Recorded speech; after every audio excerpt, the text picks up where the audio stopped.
Hello, today I'm going to show you how to fold in your mirrors on your Audi S4 and S401 car in two directions, because we can fold them in the standard way, of course. If you go to car wash, for example, you take your mirror on both sides and you can fold it to the back side.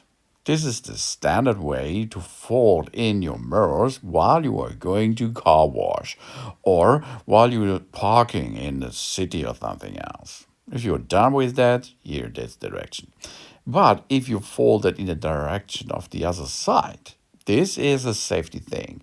That means if you come from the back side of the car with an object or as another car, this is a safety fold mechanism, and this brings your mirrors to the front side. This is not broken anymore. No, you can get this back in position, as you can see. That's a good feature, huh? Thanks for watching. Please subscribe me and give me a positive feedback, and I hope to see you again on my channel. That's it.